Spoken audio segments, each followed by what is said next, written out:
ang inyong tulay sa himpapawid ng serbisyo publiko. Ang Presidential Broadcast Service, Radyo Pilipinas, Radyo Publiko. Radyo Pilipinas. Radyo Publiko. Kinilala ng pang-international at prestigyosong Asia Pacific Broadcasting Plus Awards 2025 para sa kategorya ng Government Streaming. Ito ay dahil sa epektibo nitong pagsasanib ng mga tradisyonal na media tulad ng telebisyon, radyo at print para masabayan ang mabilis na pag-inog ng mundo ng digital at social media tungo sa mas epektibong paghahatid ng mahahalaga at napapanahong mga impormasyon sa mamamayang Pilipino. Kinilala rin ang Radyo Pilipinas dahil sa patuloy na pag-akyat ng rating. Ngayon ay matatag sa pang-4 na pwesto sa Mega Manila ayon sa pinakahuling Nielsen Radio Audience Measurement Survey. At sa social media, nakamit ang mahigit 2,000% pagtaas ng bilang ng mga sumusubaybay sa Radyo Pilipinas page sa unang bahagi ng 2025. Patunay ito na ang inyong Radyo Pilipinas Radyo Publiko ay tunay na kaagapay ng inyong pamahalaan sa paghahatid ng serbisyo sa mga mamamayang Pilipino. Mula sa aming lahat, sa ngalan ng inyong pamunuan at mga kawani ng Presidential Broadcast Service, kasama ang inyong mga himpilan ng Radyo Pilipinas sa buong kapuluan. Maraming salamat po sa inyong lahat, sa inyong pagtangkilik at pagkilala. Radyo Pilipinas. Radyo Publiko.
Yes, mga kalamay nga daw kanatutunan o welcome din sa panaguban sa tuntunan manong tambayan sa Radyo Pilipinas. Kauban din yung Armando Fenequito, mga igala. Yes, mga igala na. Kamusta mong tanan diha? No? Anyways, mga igala, hope, no? Or nanginaot ko nga naamo sa maayong, maayong kahimtang karon, no? Of course, pinakaadlaw na lang po, no? Bago ang Pasko, mga katambayan. And karon, mga katambayan, no? Ato ang karong kuan hapunan, no? Ato ang panghisgutan, no? Kung saan man ito mga dapat hisgutan nato din hindo nga. Kanang dili kay common, mga igala, no? Kita ka na kay kuno mga ginahisgutan karon tong gipatay, sunog, no? Dili sa tos tambayan, mga igala, no? Lahi ato ang hisgutan din no? Kay konta maghatag ta sa inyo ka ng mga good vibes, mga igala, og impormasyon, no? Impormasyon aron nga masabtaan, aron natin makutlo din no? Char natin kutlo na bitaw ay of course, no? Kay maghatag man tag mga kuan, mga igala, no? Mga usap-usap ng mga klase mga informasyon, mga igala, no? So anyways, mga igala, nahon nato ni sa tuang panlawas, mga igala, no? Mga pipila ka mga doctors sa Southern Philippines Medical Center, no? Padayon na to ipadungog sa inyo, ha, no? Kaning ilahang warning about mga food supplement, mga igala, or beauty supplement, mga igala, no? Nga ginainom nato nga para mamuti ta, no? O bisag unsang klase ng mga vitamins, no? Well, sige ko balik-balik ani. Actually, manggod, mga igala, common manggod kay ni siya, no? Nga may mga food supplement diha sa madunggan nato sa radyo, mga igala, no? Kuan naayo kay, well, di pa ta mo kuan, mga igala, napoy pa mga radio station nga diha pod na buhi, no? Mao na ilahang negosyo, mo nilang main na negosyo, dili ang ilahang radio station, ang ilahang produkto, nasa sariling produkto, no? Sumabasol, but, no? Sa mua din, mga igala, di pa musugot po, no? Nga dili ma-warningan ng mga tao. Well, na sa inyo ha, kung musugot mo or dili, no? Mamatog ka, ingon sila nga, nagay no approved therapeutic claim gani. Oo, pero ang manggod, ang dagan manggod sa testimonials manggod ninyo, no? Maugay na kaayo. Pero po siguro may galang common sa to ang mga Pilipino mga galang mahadlok yun magpa-check up pod, no? Mahadlok magpa-check up kay tungod mahal. Mahadlok magpa-check up kay tungod unsa ni? Wasig may baon lang sakit, no? Mo na mga igala no nga gina-take advantage po na sa ubang mga tao po na mga herbal, no? Mo na wag ko believe ng mga mga taong nag-venture into herbal. But although, well, negosyo na, no? Pero at the expense sa tuang kuan, at the expense sa panlawas sa tuong mga katawhan,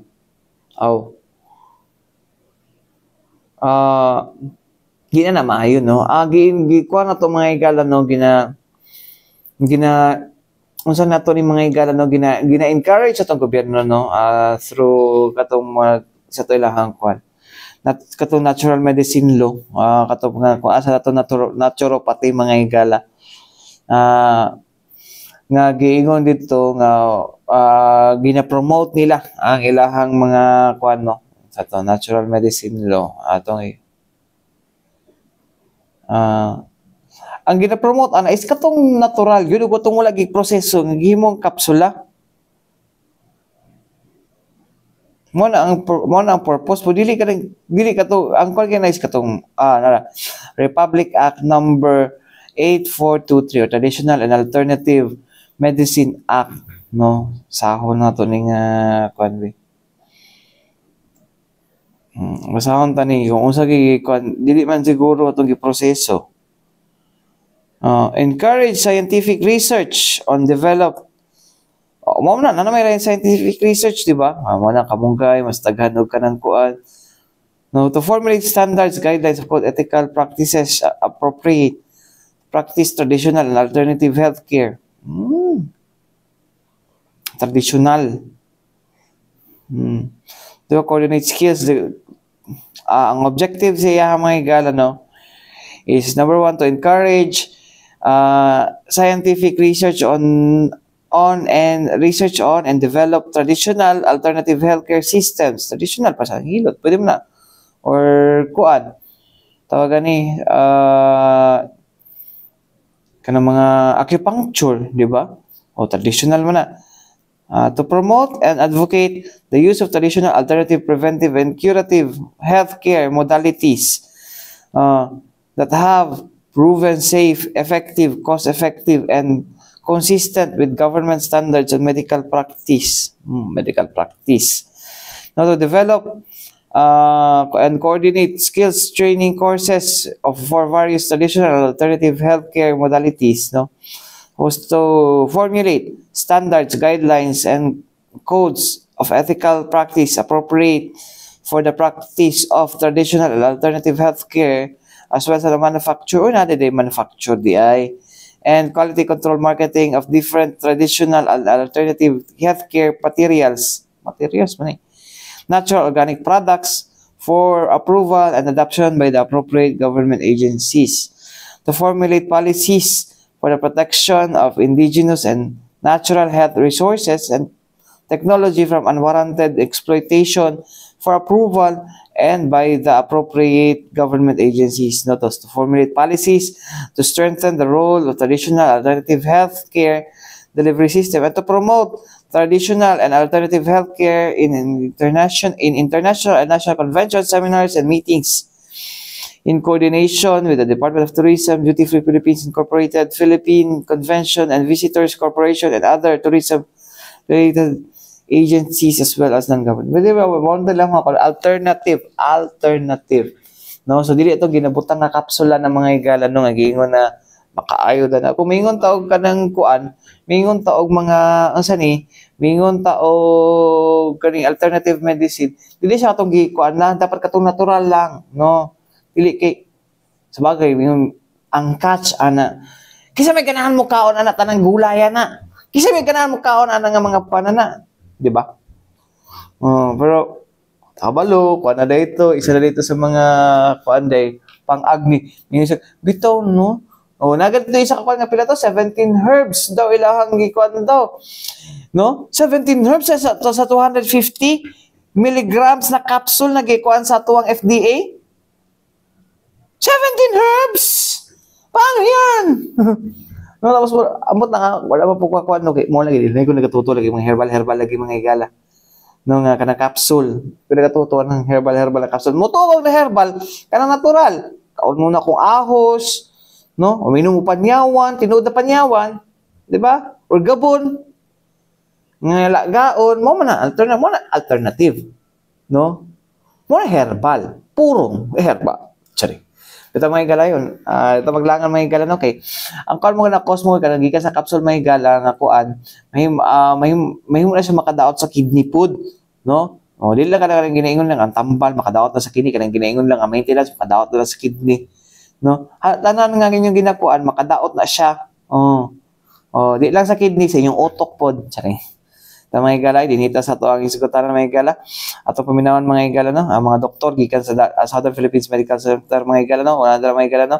Ang medical officer sa Department of Dermatology mga igala sa Southern Philippines Medical Center na si Dr. Maria Ines Benedicto o si kuno ang head sa Muabrihay nga Southern Philippines Medical Center Kidney and Transplant Institute na si Dr. Maria Teresa Badang mga igala o si Dr. Porferio ang resident urologist sa SPMC. Paminaw na to. Quack or mga advice ng YouTube, mga sa mga sabi-sabi, no? Do you have ano usually common na misconception or fallacies about mga skincare or pagkuhan ng skin disease prevention na na-encounter nyo at nag-worsen pag-refer na sa inyo? Okay, so madami kami actually masyadong patients no, pag dumating sa amin is iba na yung itsura ng skin lesion because they tried yung mga over-the-counter, mga Chinese na mga herbal, but I'm not gonna name exactly, no? So it's very common, and what I want to correct about that misconception is that hindi po nila gina-treat yung skin lesion. In fact, we are not sure kung ano talaga ang contents nitong mga herbal or over-the-counter preparation. And when these patients come to us in the clinic, worse na po yung skin lesions nila. So, my advice for everyone is to seek consultation from professionals, most especially dermatologists, because these are the people who know how to diagnose and how to. So, avoid po natin bumili ng mga over-the-counter, ng mga herbal, and stick to what your doctor said. Yung mga skin whitening na parami uso ngayon yung do you have problems or do you advise na magkuha sila ng skin whitening? Yung stand po actually ng Philippine Dermatological Society is that we do not promote the use of IV glutathione for skin whitening po. So that is our stand with regards to IV gluta. Yung mga over-the-counter naman po na whitening, again, if they are not FDA approved, we are not sure with their content, so we do not advise. You have mga cases na nagrabihan sila because they sobrahan sila ng yung take nila supplement about sa skin or nagkatawag dito yung side effect? Siguro, again, we're not sure kung ano po yung contents nitong mga over-the-counter na supplement. And if I'm correct, Dr. Bagang, it can cause kidney problems din po, di ba? So, it connects din po with other body systems. Dok, ba't hira ka ng kidney sa inyong napunta sa inyong institute? Marami na mga So that's why we are really thankful sa mga PDS. So meaning sila yung Philippine Dermatologic Society. Marami kasing derma na hindi member ng PDS. Derma daw sila, pero the real dermatologists are the members of the Philippine Dermatologic Society. And so we see patients, na common na mga patients na after taking so many supplements, masira ng kidney, maputi sila pero nadami ng kidney. So, yun yung aming binabantayan. And yung basahin lang, inire-recommend namin uli na i-promote ninyo, especially for our friends sa media, ano ang meaning ng no approved therapeutic claim.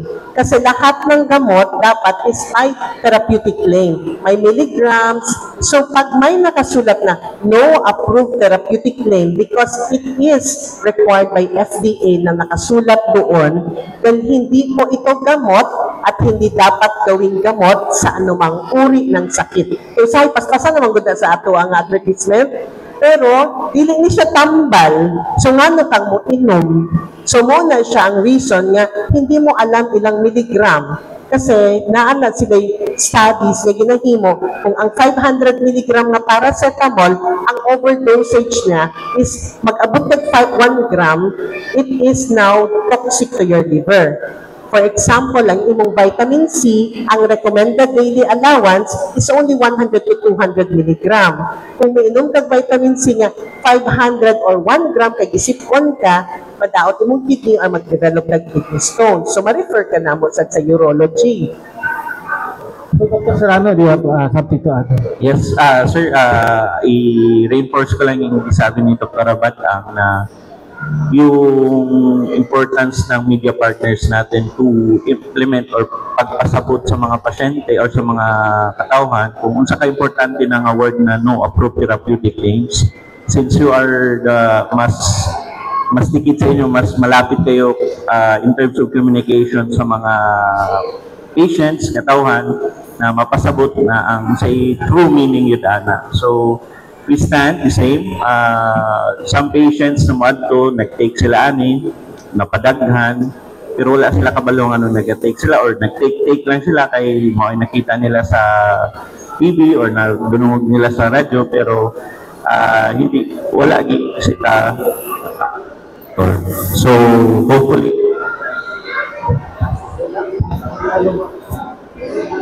hopefully masabtan kini sa mga patients namo and para dili na late, no? Sometimes we have patients na dagko na kay bato, madaot na, late na sila madto nya to the point na need na nila mag-dialysis kay dili na guba na ang kidneys nila. So that's it. So mo na mga higala, no? Ang pahayag sa ato mga doktor gikan sa Southern Philippines Medical Center mga higala, no? Ay, wish mo sa mga so may kanang kasuko nimo na mga herbal. Dili. Okay man na herbal. Gi-promote man dyan sa gobyerno. Pero dito ta sa natural, no? Dili itong kung imo na siya ikuan, paugahon, pagkuan. Basta, gihapon kumukuha na mga higala kay nanong daghang gyapon reklamo mga higala, no? Diha, no, pagkuha sa medical history, no? Sige, kung dili energy drink ang dahilan, si kanang herbal nga madungog kasagaran sa radyo. Oh. Di ba? Mo na ang reklamo dito sa SPMC. So dili po ko makakuan pod nga dili pod ako na pwede nga palampason. No? Oh, kulang lang kas padulas man do. Ma'am, di siguro kumdawat siguro. Di kumdawat, oh. Balag makuan ko. Amot lang, depende. Di kumdawat ay gana eh. Kay kuan ato ang kuan patuohon na to ang tao. Magkuan kay na no, that's what you call intellectual dishonesty. No? Intellectual dishonesty na siya. Una dali lang. Ito mga higala. Anyways, mga higala, balik ito man lang sa mga importante pa. Inumdum din nga ito si Bian. Balik kita mga higala din sa ito panag-uban sa tungtuluman ng tambayan sa Radyo Pilipinas. Kauban ni Armando Fenequito mga higala. No? Anyways, mga katambayan, dinita sa itong kuan, no? Sa itong sugutanan. Karon, no? Karon panahon na mga higala, no? Nanatat sa kating modern technology, promoto, gihapon ta mga higala, no? Ang herbal nga tumadunggan diya sa itong radyo mga higala kay kuan. Tawag ni, makaayo. Charing. Joke! Dito to. So what good nga supplement? Good nga nung supplement. Dili siya medicine. No? Supplement lang siya. No? But why are these people disguising this as the medicine? Hindi tayo. Hindi na tadira mga higala. Di ata mo, wala na ka na. Sigutan na talaga niya. Anyways, mga higala din, heta, sa itong kay moderno na ito ang teknolohiya karon mga higala, no? So, padulong na dito sa kaning ginatawag ito na cashless transaction, mga higala. O isa sa mga nakataba na cashless transaction, kanina ito mga financial technology, mga higala, no? Nga nagahatag sa tuog ka ng kung ano nga, ito na lang i-tap, tap. QR code, nabayari ko, anak lang good. Ngayon ko, pinaskuhan, ngayon ko, anak. Di ba? Ngayon siya, kuhan karon mga higala, no? Muna na siyang usugid karon, no?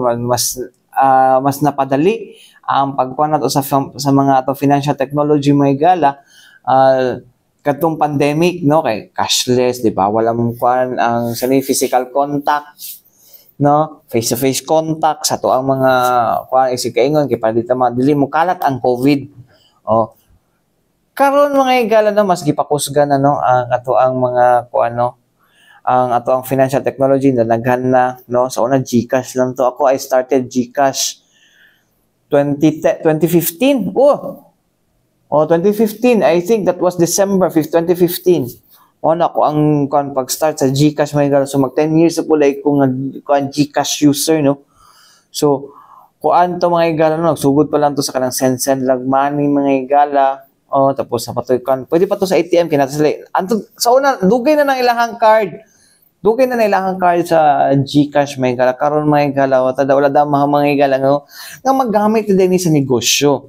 Kaya lang nalay mga repercussions, mga higala, no, nalay tay mga kanang kung siya tawagan na, no? Nalay mga gamayng kuha na to ba, no, nga alanganin kay siyempre kung nagka-high-tech po ang ato mga finances karon, so ano to pag-transact, no? Nagka-high-tech po ang mga scammer. Daghan kayo sa mga kuha, muna daghan maila, daghan kayo daghan og ma-scam, no? Lagi 2025 na mutuog yapon sila nga ang herbal nga ilang nadunggan sa radyo makaayo. Charing. Bitaw mga higala ay. Joke ra to ay. Joke ra to. Anyways, mga higala, dito maglangan ato paminawon mga higala to mga resource persons, no. Gikan sa GCash, mga higala, no. And I hope natay makutlo ana nga natay makuanan ani matun-an, no. And of course, ato pong karon mga higala, ato ang kung naman may mga pangutana, specific na pangutana about kaning ani karon kay kasagaran karon GCash man, no. Kun lang kayo medyo nihabol na si Maya, mga higala, dili sa Maya Padillo. Si Maya ba nga nga unsa ni kaning isa po sa mga kanang financial technology tool, mga higala, no. So karon mo na mga higala, no, ato paminawon mga higala, ato ang mga resource person gikan sa Globe, may unahon to mga higala, no, ang Vice President o Head sa Public Sector, mga higala, na si Ma'am Cleo Celeste Santos, no, ang Assistant Vice President and Head sa Sustainability na si Sir CJ Alegre, ang CXM Governance Training Head sa GCash na si Sir Jack Jones Pacheco, o ang Assistant Vice President o ang Head sa B2B Lending Fuse Financing Incorporated sa GCash nga si Sir Kevin Yu. Paminaw na to. Foods Network through services like GCash Pera outlets and local partnerships that will essentially bring digital financial services like cash in or cash out, among others, to remote areas and unbanked areas in the country, effectively serving as a digital community bank. So that is how we'll do it. Thank you so much. Thank you.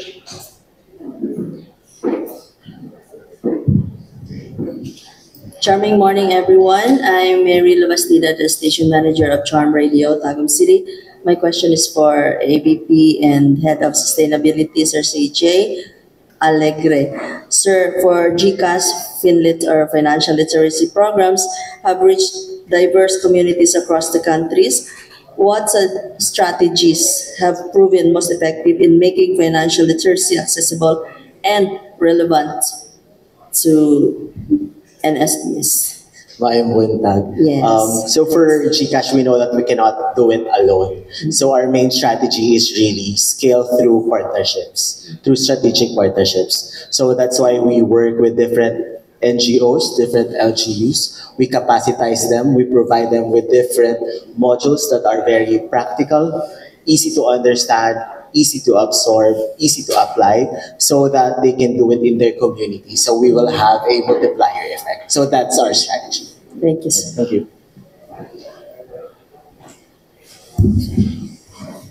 Hello, good morning everyone. I'm Nova May Francas po from Mindanao Times. This question goes to Ms. Cleo.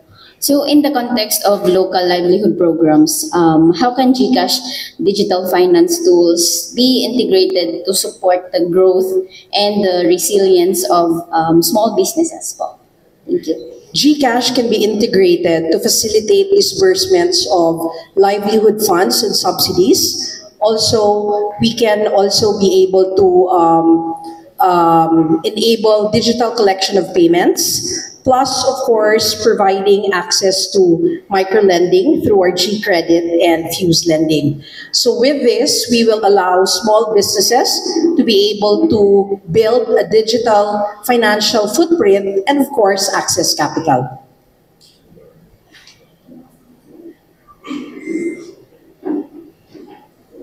May buntag sa tanan. Ivy Tihano po of Manila Bulletin. This question goes for Sir Jack Jones. What are the common fears or misconceptions MSMEs express when transitioning to digital finance, and how does GCash proactively address them before they become barriers? Salamat sa tanong. May buntag. Ang fear ng lahat is, I think, relevant and relative, not just for MSMEs. No? It's the digitalization kasi requires preparation. It requires a platform that can protect the people that will use our app. Now, ang ano bang ginagawa ni GCash to ensure na confident yung mga tao to use our platform and they are kept safe? So share ko lang, in 2024 alone, GCash has invested in multiple technological controls. So kung familiar kayo before, pag nag fully verify kayo ng account, no? Before walang tawag nito double safe. Hindi siya nagtitake ng face scan. Pero ngayon, meron na siyang face scan, meron pa siyang liveliness check. So hindi lang siya tinitake yung picture mo, but we are also checking if it's really legitimate kasi we have Gen AI. So si GCash din, kung tumatalino yung mga fraudsters natin and scammers, tumatalino din kami to really assist and make this a safe space. On top of that, meron pa, madami kasing talaga si GCash eh. I-connect ko lang dun sa nabanggit ng co-panelist ko, no, na maliban sa technological support, one device, one account is also one of them. Before kasi pwede yung SIM pang iba-ibang phones, no? Hindi na yan pwede kasi we want to make sure na kayo lang talaga ang nakaka-access sa account. On the flip side of the coin, partnership and education awareness is also a huge investment that GCash is putting out there. So connecting to core groups, mga different customer groups, and now we're also expanding to public sectors and even government sectors with our collaboration sa NBI, CICC, sa PNP natin to really make sure na safe yung GCash na for everyone. Thank you. Good morning, everyone. JC Aliponga po ng PTV Davao. My question is for Sir Kevin Yu. So, what are the most common credit-related challenges an MSME face in how those Fuse design products that address this responsibility and what role those financial literacy play in responsible borrowing? How can digital lenders like Fuse support that? Sir. Magandang umaga po sa inyo lahat. So, ako po si Kevin from Fuse Financing.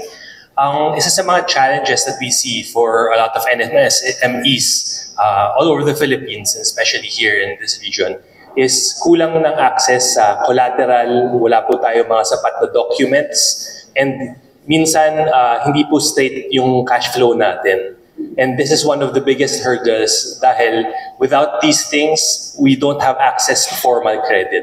And Fuse wants to change this system. We are offering and enabling access to credit without any additional documents. So based on your GCash transactions, we'll be able to underwrite you and give you the right credit limit. And aside from this, we also allow our MSMEs to apply in a simple way. So this is where financial literacy comes in. It's the first step in unlocking their growth. Without financial literacy, with financial literacy, they'll be able to understand how credit works, what it does, and what the benefits of repaying your loans are. And it also unlock a new view of loans. Kasi normally, di ba, nahihirapan ng mga tao sa loans. We don't want a view na it's seen as something that adds pressure. We want loans to be seen as something that adds value. And Fuse and GCash is committed here by making sure that our applications are simple, they're very easy to understand. We make sure that there are financial tips along the way, especially all across our app. And this allows our users to make smart financial decisions that will help them grow and become resilient in their businesses. So mo to mga higala no, ang pahayag sa to mga official gikan sa GCash mga higala no. So ano nagkuan man kana mandong GCash nga di man nakuan. Well, ato apo nang kuan pod nga dili man government ng GCash no. Anong imo man na ginakuan? Well, ali man gud nimo hatag pud usahay pod og kaning kahibalo pod with regards ani kay commonly used ni siya sa pagkakaroon no. Di ba? Pag mangan ka dira pag wala kay kwarta, wala kay sinsyo, pwede GCash na lang nako. Di ba nahimo na siyang commonly used na to na mga higala no, ang may nakay GCash diya. GCash na lang di ba? And kasagaran sa mga nasa social media gibutan dira GCash no, nakawatan kog GCash no. Napagiwasa kay ibin sa sugal GCash. Di ba sa una? Karon okay na. Natanggal naman to sa sa katong mga online gambling apps mga higala. So okay na to no. So mo na mga higala nga si GCash ato agin ang ginakuan po din no para sa awareness sa atong katawhan no. Para na sa awareness sa atong katawhan. So anyways mga higala, mga taygong oras ang ngalan sa developer sa DXRP Radyo Pilipinas, Radyo Publiko Davao. Ako ay Nocoban Armando Feniquito. Alang sa tambahin sa Radyo Pilipinas, hangtod sunod usab. Daghan salamat o may adlaw karatong tanan.